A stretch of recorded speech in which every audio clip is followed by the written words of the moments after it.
I'm here with Iain Garner from international publisher Another Indie. Iain has managed to find a way to operate profitably in China and he has a game that sells 400 copies a day on Steam. He's extremely well connected, and what he doesn't know about operating in China is not worth knowing. Thank you, Iain, for being here at the Business of Indie Games. Oh, thank you for that very flattering introduction. Well, let's dive straight in. I mean, it's an excellent story. Can you tell us about Lost Castles reaching 400 sales a day? Yeah, I mean, we had a game that was in early access and was doing quite well, and we managed to make sure that it was a game developed by Chinese developers, so we already had a lot of support on our side because the Chinese community at that time was very supportive of Chinese developers. And we were one of the first games that actually launched with Steam's introduction of Chinese payment options. So we had a Chinese community and we had a community that was ready to pay. We kind of flew in the face of the conventional wisdom at the time, the conventional wisdom being that Chinese gamers will not spend money on video games. Back then, everyone said that free-to-play was the only way to make money in China, which is not something that we ever kind of subscribe to. Certainly nothing wrong with free-to-play, but there's always an audience for premium gaming, and even in China, it's such a giant audience that even if it's a smaller percentage, it's still a giant audience. So that was our logic, and we made sure that we were in a position to ride that wave, so that when we knew that there were going to be these options available, we made sure that we had the game coming out in the right time, with the right updates. We made sure that we were working very closely to keep an eye on things. And we listened very closely to the Chinese community. When they had an issue, we fixed it very quickly. We had a very close relationship with the community. And we were really one of the very first games in China's indie scene to do that, I believe. So yeah, it was just overall a really successful launch. And then when we left early access, we had another swell. And we've just honestly kind of been riding that wave, doing regular sales, keeping the community going. And we haven't launched any updates in over a year now, but we're still selling really well.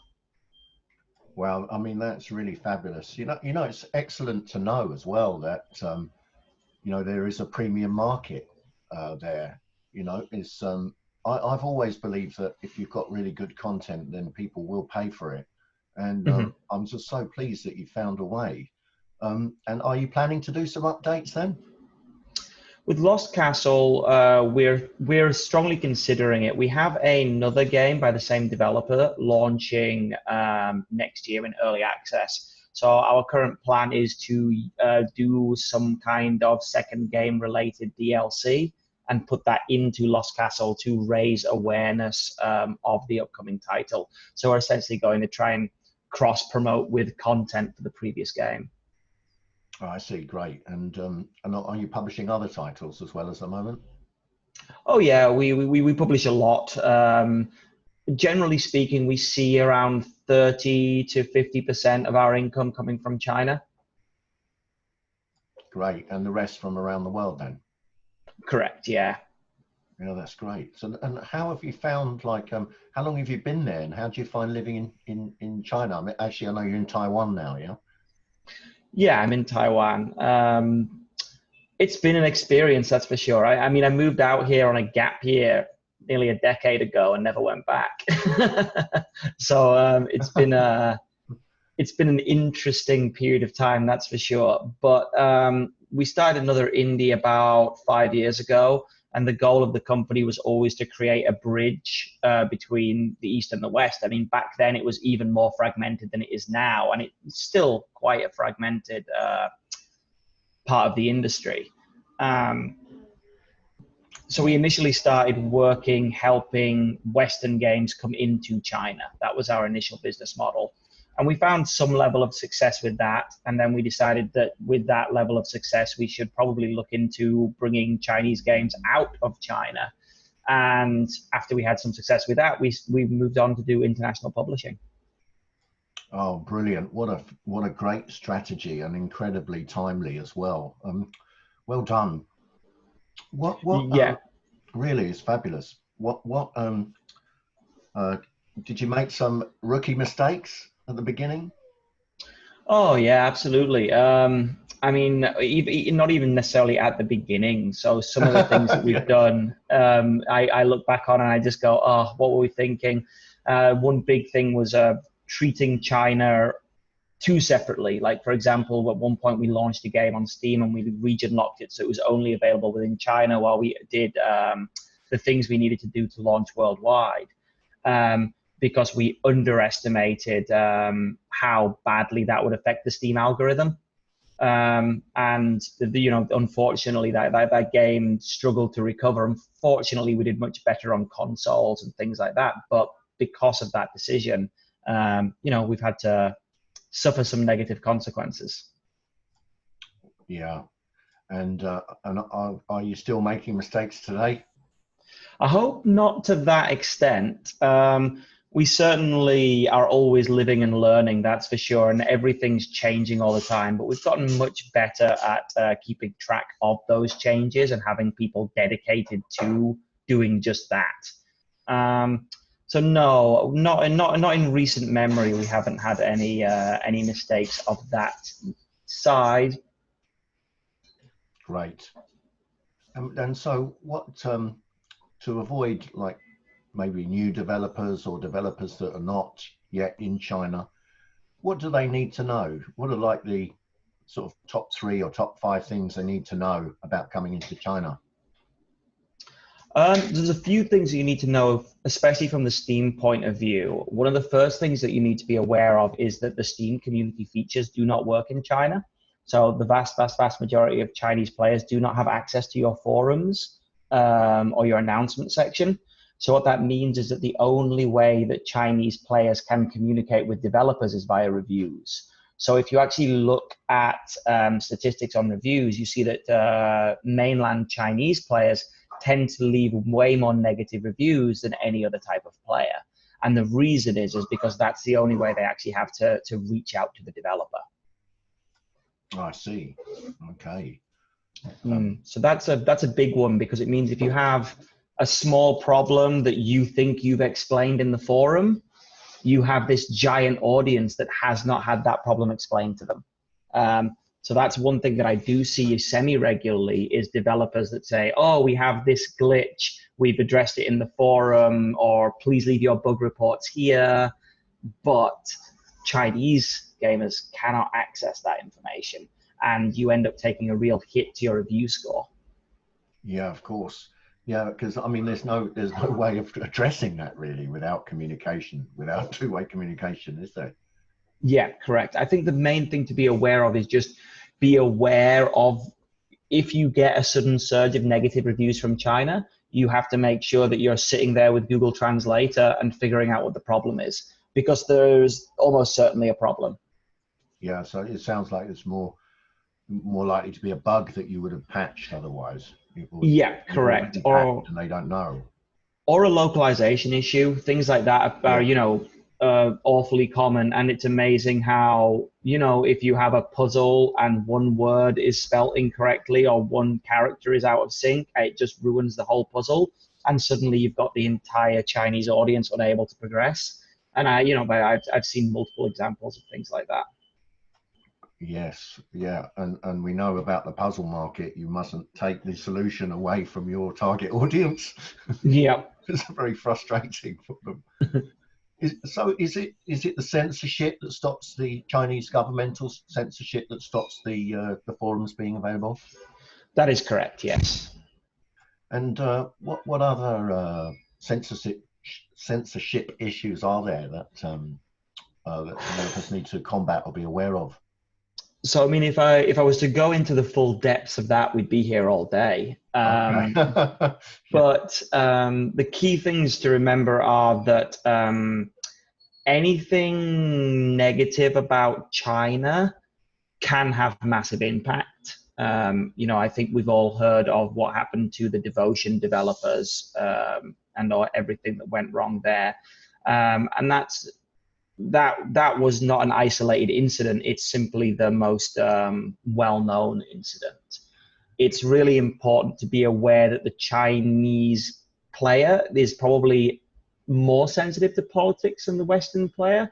And if you have anything that's seen as being outright targeting China or Chinese politics, you're setting yourself up for, a problem. That isn't to say that you shouldn't do it and that you should be censoring yourselves, but it's something that you need to be aware of going in as opposed to being sidelined by later. Yeah, great. Would you mind sharing the sort of short version of the devotion story, just for our audience who may not have heard about it? Yeah, absolutely. So there was a very popular Taiwanese game called Devotion. It's a horror game by the developers of a game called Detention that did a very good job of doing kind of East Asian horror a few years ago. They followed it up with this game called Devotion. Unfortunately, they had an art asset in the game that was insulting to the Chinese president, and this was found. The developers said, and I 100% believe them, that this was a mistake. It was a joke that was in the game during testing and should have been taken out. But unfortunately, it was spotted. It then became a big issue because the developer had financial ties to a Chinese company. That Chinese company has since stopped operating, and there was criminal cases brought against them. And the game has been removed from Steam, as far as I'm aware, is not going up anytime soon. So essentially, a game that took many years of work by many individuals was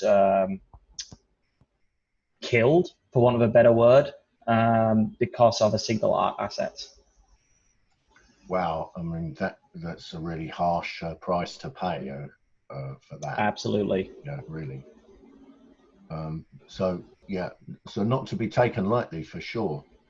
No, not at all. And with the way that Steam reviews work and how easy it is for the dogpiling mentality of the internet to take hold, it's just something to be aware of.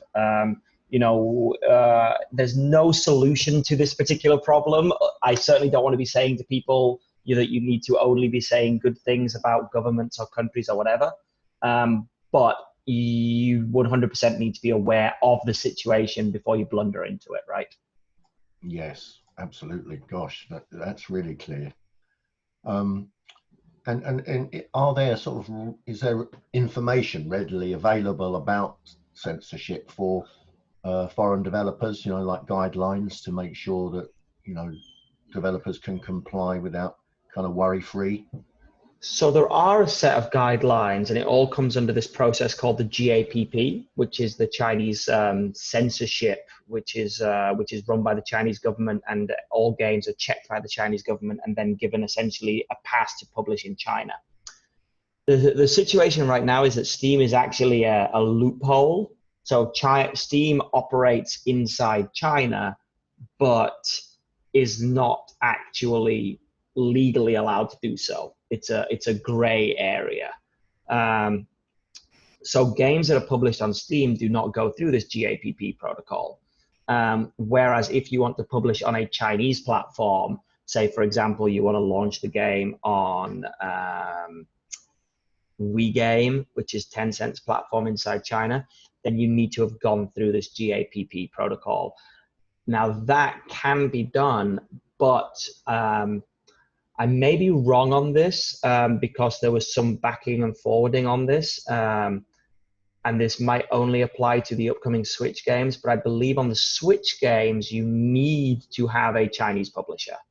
If you are wanting to publish a Switch game in China on the Chinese console, you need to have a Chinese publisher in order to do that. If you're putting it on Wii Game, PlayStation 4, or Xbox One, and these are the Chinese variations of those, then you can do it yourself, but all paperwork and documentation and everything has to be submitted in Chinese to the relevant Chinese authorities and is not provided in English. Wow. And it's quite a mezzanine process. It's not a simple process. To give you an example of how mezzanine it actually is, if you want to do a mobile game in China, then you need to send a mobile phone with the game pre-installed on it to the government in order for it to be checked, and then have the phone returned to you at a later date. Wow, that's incredible. Yeah, it's quite nuts. Yeah, yeah. And so they must have a lot of staff checking stuff then. It goes very slow. So the fastest that we've ever gotten a game through the process was 6 months, but the average is 9 months or more. Wow. But then it's worth it because of the size of the target audience when you get it right. So right now that's questionable because of I mean, for me, it's questionable because I don't do mobile games. So for mobile games, I would imagine that it probably is, but it's not my area of expertise. But for PC games, the platforms that it open up do not have the same market share that Steam does. So although it's useful to do, and there are certainly good reasons to do so, because going forward, we don't know how long the Steam loophole will be open. As it stands right now, with the costs associated and the time that it takes to actually do this, it would be, you'd have to sit down and do the maths for yourself. Yeah, understood. And so are you relying on Steam at the moment, not knowing that possibly there'll be a whole ton of regulation introduced? So we are trying to future-proof ourselves by getting as many of our games through the GAPP process as possible. I personally believe that by the end of 2020, Steam will no longer be operating in China. I believe that we will have a Steam that operates exclusively in China. People have mentioned this several times. You know, Steam's even spoken about Steam China before. And what this, in my opinion, must mean is that Steam China will be obeying the Chinese regulations, which means that it will be a closed system. You know, it won't be a case that you can just upload your game the same way that you can on standard Steam. So for us, we're making sure that every game that we can get the GAPP for, we are doing so. But not every game can do it. You know, there's certain games that simply it's not possible for. The content, or you know, the very idea of the game simply isn't acceptable. Do you have a couple of examples of that? Yes, I mean, for example, we have a horror game called Ukie Psycho, which is all about the workplace being essentially taken over by demonic entities, and you're trying to survive a day-to-day job, and it's all bloody and gruesome. There's some very not exactly sexual, but there's some kind of risque images in there, and then there's a lot of, you know, blood, gore, and death. That would just never fly. You'd never get that through the censors. Yeah. So that's an example of a type of game that wouldn't. If you have a game that relies very strongly on horror, or very strongly on blood or violence, or anything that has anything to do with sex, you're not going to be able to get it through that wall. Yeah. Okay. What are the most successful types of games there then? I mean, the most successful types of games tend to be games that are either, you know, successful internationally, you know, huge games like, you know, Grand Theft Auto 5 is huge in China. I'm sure when Red Dead comes out on Steam in China, it'll be huge as well. And there's no problem with censorship there? Oh, I mean, because they are using the same loophole that we are. Yeah. Okay. But they will not be able to. Well, actually, it'll be a very interesting case study to see what happens if and when Steam shuts down, because the Chinese market generally makes up around 20 to 30% of units for most kind of AAA games. So that's a reasonable amount of money. So it's going to be an interesting experiment to see what happens when that loophole closes, because I'm sure that bigger companies than me have already got things going on to push and try and get through this situation. Yeah, but yeah, there must be high-level governmental discussions all the time about this ongoing, I would imagine. Absolutely. But popular games in China, there's a lot of very, very, very popular Chinese games that the West's never heard of. Yeah, of course. You know, if you kind of go through the Steam charts on a regular basis, you'll see, games that only have Chinese names, that have, gone viral within China. And because the region is so big that if a game blows up in China, it can actually end up showing up internationally is a real testament. A game called Chinese Parents, which was like a puzzle visual novel about going to school and dealing with your parents, from the point of view of a Chinese school child, blew up and became, super popular in China, and now has an English version, and the English version has done very well as well. Right. So things that cater directly to the Chinese market are popular, but I think in order to do it effectively, you need to be from that region, because it is a very unique region culturally. Yes. Well, actually, I was going to ask you. Now you've been there a while, and you're really well integrated. Are you able to now see the trends in the Chinese market and be able to design, games specifically for that?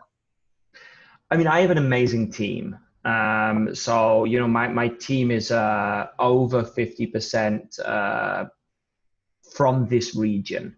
So, a lot of what I am able to do comes down to the fact that we've been able to find and hire incredible people. I certainly wouldn't say that it's down to me. I think my skill is more about organizing and then sort of getting the data and putting that data into a coherent plan, as opposed to actually sort of keeping my finger 100% on the pulse of China, because things change so rapidly and so quickly there that if you don't have men and women on the ground, you're going to struggle to keep up. And I think that's one of the reasons why basically every incursion into Chinese territory tends to fail. You see a lot of studios that have tried to open up in China, or games that have tried to launch in China, and the vast majority of them do not succeed. Because they come in with non-Chinese leaders with non-Chinese ideas and try to push those ideas onto the Chinese, and that just doesn't work that way. So what we found works much better is to essentially let our Chinese team take the reins on that. Like, they know the situation there much better than I do. Yeah, thank you. Do you know Leonard Lin at all? I was talking to Leonard Lin last week. It rings a bell. Who is he with? He's a Chinese developer. I think he's actually in Taiwan. No, he's in Singapore, and but he's using Teams in Taiwan, and he's saying that that it's very reasonably priced. It's like a 1/12 of where it would be otherwise. Is that right? Yeah, absolutely. I mean, Taiwan is kind of, we won't go into, the situation between Taiwan and China, but Taiwan is in a very unique situation, because the Taiwanese understand the Chinese market, they understand the Japanese market because of the cross-cultural situation there, and they understand the Western market because they've been, very heavily influenced by Western gaming and Western culture. Yes.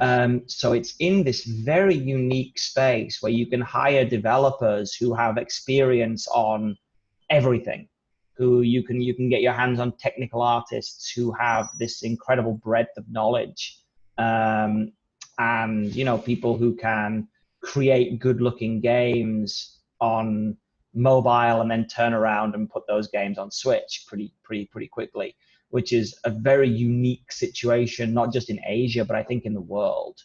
So you see, there's an awful lot of development that goes on, particularly in and around Taipei, which is where I'm based, because it has this incredible talent pool, which has been fueled by a very good education system. Yeah, fantastic. It sounds like a great location for Western outsourcing as well. Is that right? Yeah, absolutely. I know, I know people who have worked on a lot of very big games that I can't discuss, but most AAA games that are coming out in the next few years have something happening in Taiwan. Yeah. Leonard Lin is with Game and Army. I know the company, I don't know the individual. Sure.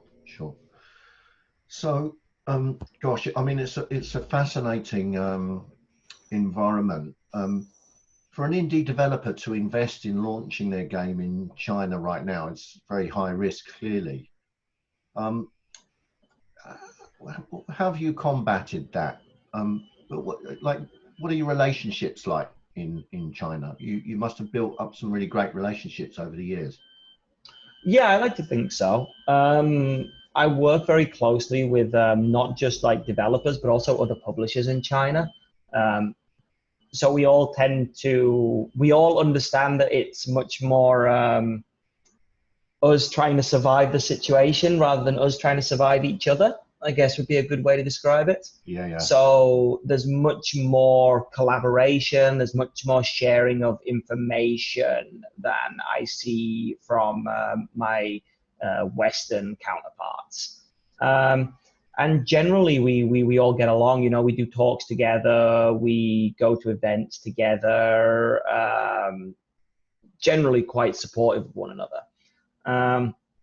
So, you know, particularly Game Era and Coconut Island, you know, Coconut Island and another indie have done a lot of joint ventures together. We did the China Indie Game Expo at PAX East 2 or 3 years ago. We did some stuff in GDC before. You know, we try to work with each other much more than we work against each other. And in terms of like media outreach and things like that, we've spent a huge amount of time building up those relationships because they're much more complicated than they are in the West. Like the idea of sending a press kit and expecting a response is not really how it works in China. Everything's built around the concept of guanxi, which is relationships.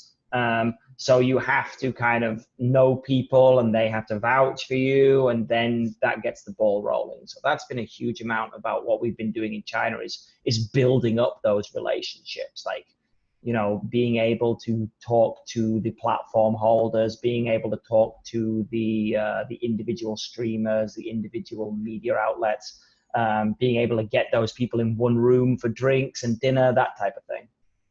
Right. Wow. Gosh, it sounds like a lot of extra hard work. It's very different, that's for sure. So, I mean, we talked a little bit about like some of the pitfalls. What opportunities are there in China, do you see at the moment? I mean, you're right there on the ground. It's really interesting to speak to you today. Well, I mean, there's a solid middle class in China that's getting more and more interested in spending money on recreation, which, you know, even 5 or 10 years ago was less of a thing. So, and there's a generation of parents now that played video games. So their children are not dealing with the same stigma that their parents dealt with when they were playing video games. So we're coming into a new kind of era of the Chinese marketplace where video games aren't as maligned as they once were, which is inevitably going to lead to more developers, which is going to lead to more players, which is just going to lead to a much healthier ecosystem overall. My only concern is the censorship. Like that's my biggest worry is that China is very good at blocking foreign products from succeeding in China unless they play ball with the Chinese government. And that's worked very well for them in pretty much every other media. So, for example, cinema is very heavily controlled in China. You can't just launch a Marvel movie in China. There's a whole process you need to go through to launch a Marvel movie in China. And it's going to be interesting to see how that comes into play with video games. And I do worry that in the end, the people who have a lot of money are going to be able to bring their games into China, and the people who don't have a lot of money are going to struggle. Yes, and that you know, of course, that's throttling, you know, the indie community, which is exactly the community that we're supporting. Yeah. And then ultimately, that's creativity reduced, you know, in my opinion. Yeah. Yeah. So So the opportunity there with this middle class market, are there opportunities, would you say, in all genres, or are there particular games that you can focus in on that will get through the censorship process? I mean, providing your game is not bloody, not sexy, and not super violent, you're probably going to be okay. One thing to be aware of is that the only language allowed in games in China is Chinese. So, for example, if you have English art assets, even like a poster on a wall in the bar, that can't be in English, which is something that, of course, causes a lot of problems for developers when they suddenly realize that they have to redo lots and lots of art assets. But if you have the right type of game, there's definitely opportunity there. But I think the vast majority of developers are going to struggle without a partner, which I know sounds kind of self-serving, being a China-based publisher. But I think it's quite few and far between are the indie developers who don't speak Chinese who will be able to launch something successfully inside China without some serious local assistance. Yeah, wow. And so, I mean, you're in a unique position that you must be getting a lot of submissions. We do get a lot of submissions, but we get asked advice more than anything else. Okay. We're a very small team, so we're very honest with developers about what we can and what we can't do. Yeah. So we certainly get a lot, but there's only so much we can do. So for a lot of the people, initially, I would be like, I'm sorry, I just don't have the bandwidth to work with you on this project, even if I'm a huge fan of it. Yeah. But what I do is I'm always happy to give advice or point people in the right direction and things like that. Yeah, I suspect that we will, as the GAPP process becomes more, is the word ratified? Is that the word I'm looking for? Becomes more cemented. Yeah. We're gonna see more people like me pop up. There's going to be more people seeing this gap, and I think that will actually be good. Although you could argue that would be bad for me because there's more people doing what I'm doing. I actually think there's so many games out there that want to come into China that once we have a few decent companies who are helping people do that, there's a real market to be made there. Yes.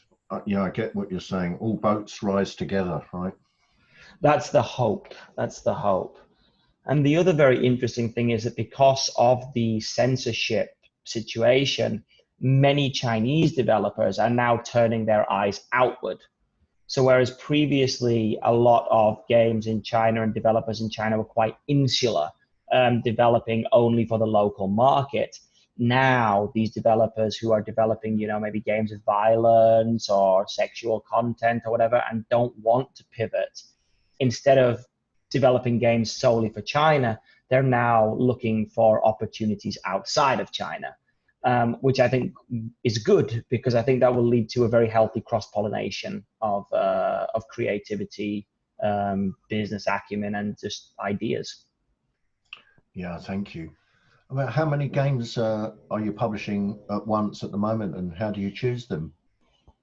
So we generally publish between 3 and 6 games a year.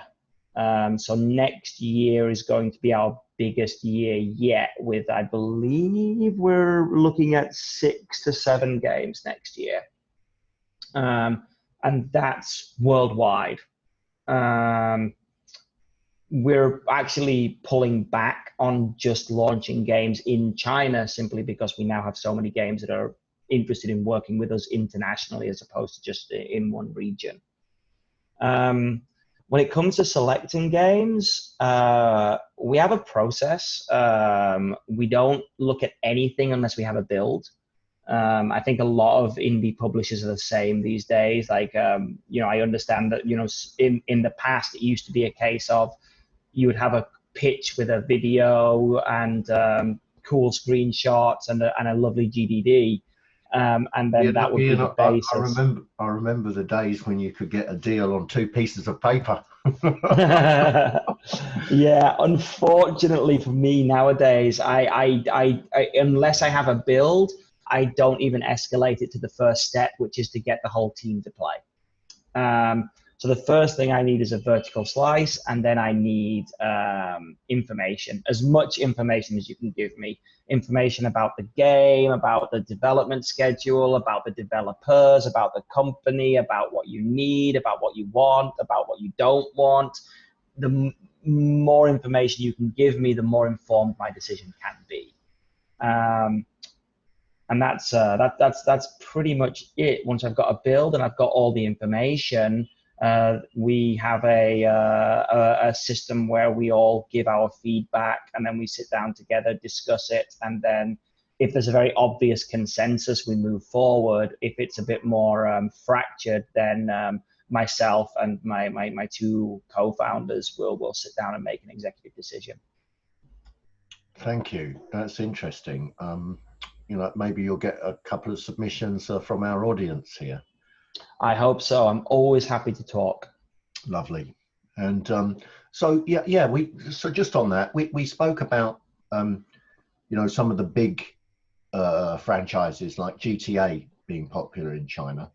Mm-hmm. Are there Western titles and Western genres that are more independent or smaller that can work in China? Yeah, for sure. You know, there's certainly indie games that have done really well in China that are not Chinese-made games. I believe Hollow Knight did really well in China. The Dark Souls series did really, really well in China. It's a very popular niche in China, is the Souls-likes. I'm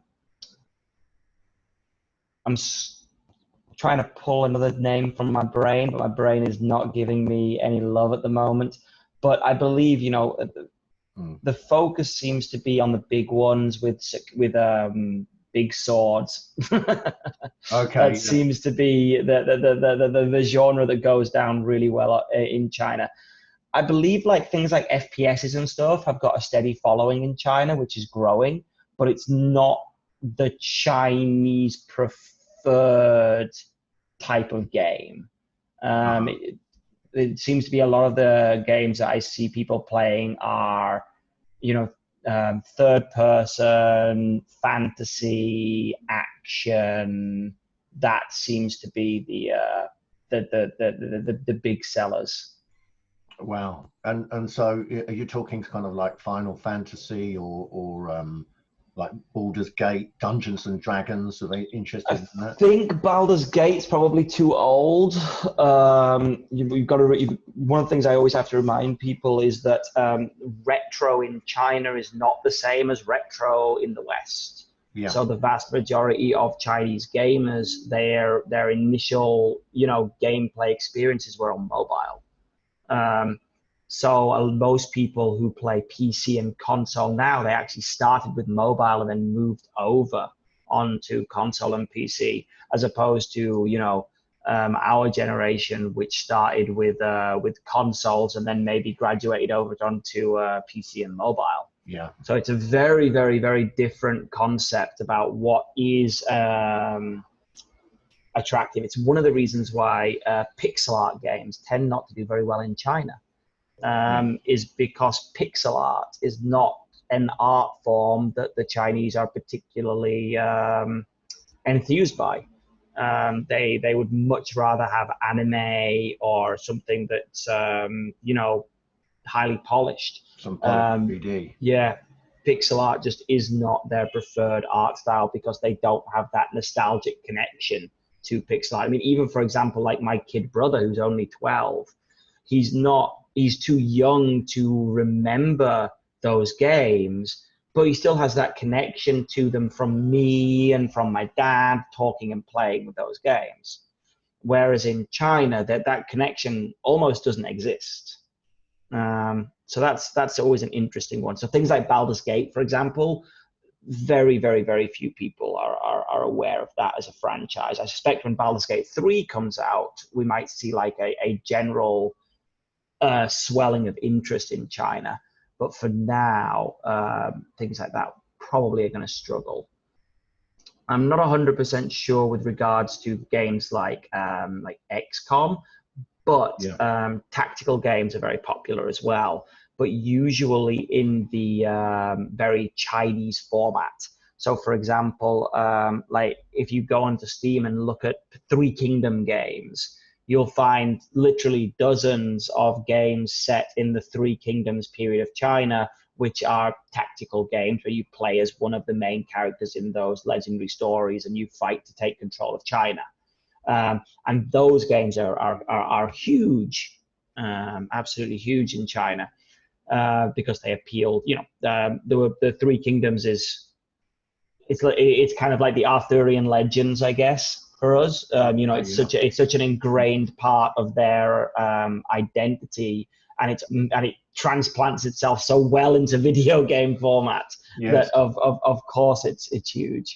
I mean, the only pieces of culture that I've been introduced to, from China, of course, is like Kung Fu, Bruce Lee, Jackie Chan. Yeah. Do Kung Fu games do well? There's been an upswelling recently, actually. So there's been a few games that are, sorry, give me 1 second.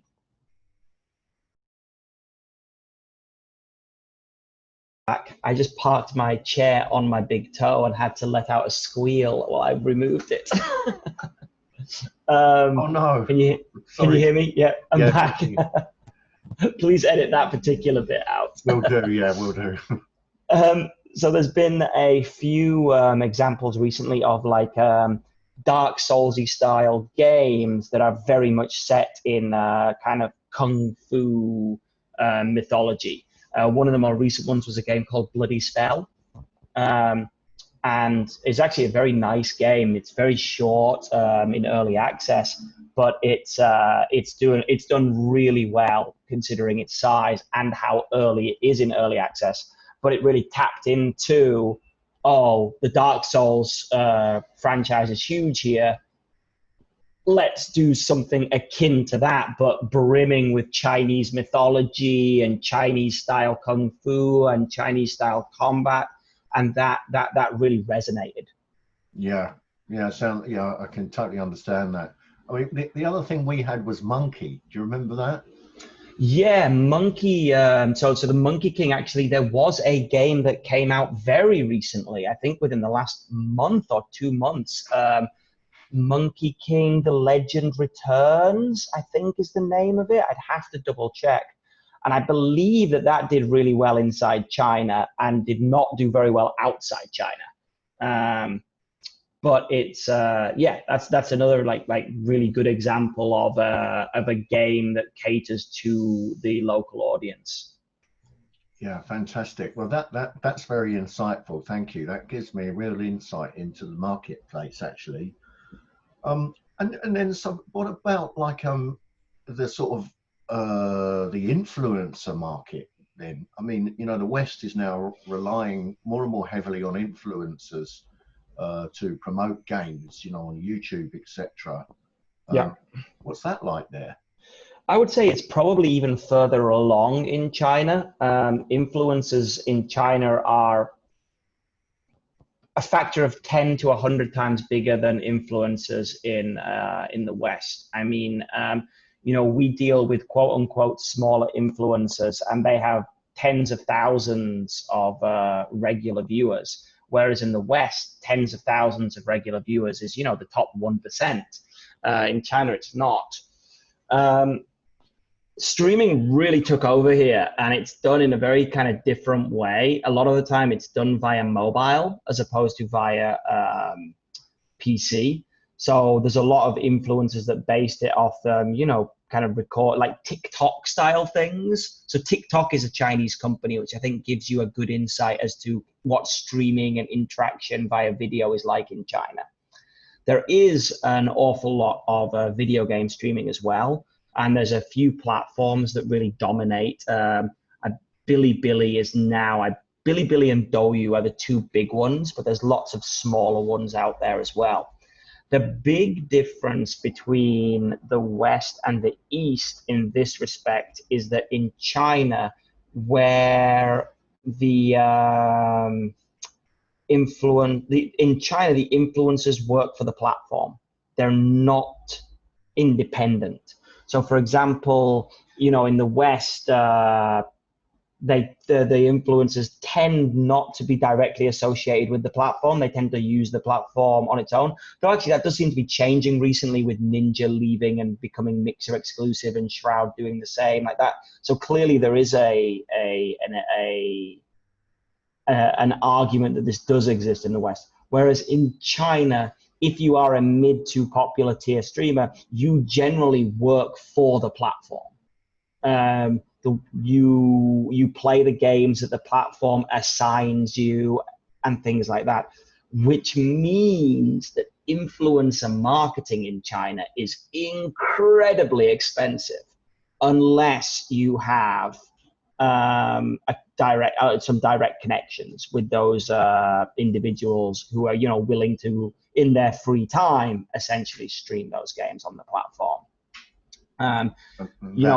That's the sort of influence that you need, the vouching system, and you need good connections to make that work, right?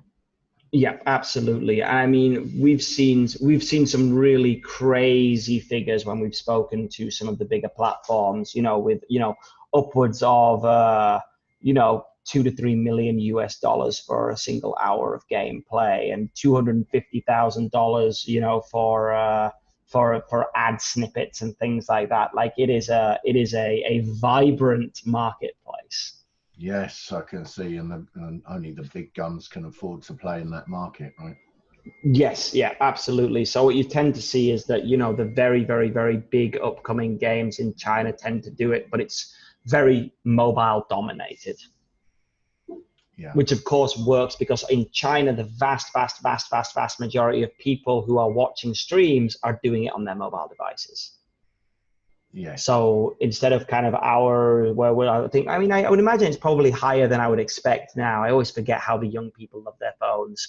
But in China, in fact, like, I'm 53, and I the streamers that I watch, whether they're usually to do with Arsenal fan TV, I watch those on my mobile myself. Yeah, so it's clearly the thing, But of course, that works really well for mobile game advertising because it's a one-click click through. You just click the button, it takes you to the App Store, you press download, and then suddenly you're in the game. Yeah. So that's an interesting situation for sure. Yeah, that's very immediate, isn't it? You can get a call to action and you can be in the game straight away. Yeah. Whereas you might watch the streamer on your phone, but then you've got to go and download it on your PC. Yeah, precisely. So there's that awkward middle interaction between like watching a PC game versus a mobile game, and that definitely has an impact. Yeah, of course, because then you'll focus more on the sort of hardcore to mid-core market who are dedicated to doing stuff on their PC, right? Yeah, absolutely. So there's not as many streamers who are focused on like PC and console. There's a few that are focused on like Switch, for example, because the Switch is quite popular in China. But they also have the same situation that we have in the West, which is now people are not watching streams to find new games. They are watching streams because they like the streamer. Yeah, absolutely. Yeah. So there's a balance there. So you can still pay your money and not get what you need. I'm sure that there are many dead companies that can attest to that. So just finally, is there any advice or hints or experiences, tips or tricks that people coming into China, any advice that you can give for them coming in? My number one advice is if you can, localize your game into simplified Chinese. It's a pretty solid investment. And especially with the way that the algorithm on Steam works, and I am talking about, PC and console here. Console, it's not so big a deal, but for PC it is. If you sell well anywhere and you have the Chinese simplified localization, you then get promoted to the biggest market. And if the game sells well there, then you get promoted worldwide. So it becomes a bit of a feedback loop. You know, if your game does well in the West, it'll be promoted in China, and then it'll do well in China, and it'll be huge. And that's a really key thing. I see a lot of people who have very, very, very good games, clearly with a decent amount of budget behind it. And instead of launching with Chinese simplified, they say, oh, we're going to do it later. You know, we've got German, French, Italian, but we'll do the Chinese simplified, you know, as a patch. And I think that's a pretty big mistake. If you can afford it and you have the resources to do it, it makes sense to do it. However, keep a very close eye on what's going on with China. I think every developer needs to do that, because if you have simplified Chinese in your game, you're probably selling around 30% of your units in China. You know, that seems to be roughly what's happening. So keep an eye on it, because if it disappears, it's gonna throw off your numbers. It's gonna have a pretty major impact. This is, you know, something that I keep talking about with a lot of developers, saying that you need to make sure that you're not 100% relying on Chinese market in a year. Because if you're 100% relying on Chinese market in 1 year and you don't have a plan to get the game through the censorship, then if Steam goes away in a year, then suddenly you're up a certain creek without a paddle. Yeah. And that to me is very worrying. We're definitely in a time of flux in China right now. There's a lot of different things happening with a lot of different government organizations and industry people pushing for different things. So it's kind of difficult to say 100% where I think the industry is going to be in a year, but it'll either be positive or negative. It certainly won't be the same. Yeah, well, it's really interesting, and you're right on the front line of it. It's actually fascinating. So thank you very much for your time today. You're very welcome. Thank you very much for having me. Thank you. Oh, if people want to reach you, our audience, how do they do that? If you're wanting to reach me casually, you can find me on Twitter, where I'm constantly posting my dog's pictures. So that's at Memnock87. I don't know if you're going to be able to put a little thingy up so people can read it. We will do. And if you want to email me, you can do so. It's ian@anotheindie.com. Or if you're wanting to pitch to the team, it's info@anotheindie.com. Please don't spam. Yeah, thank you.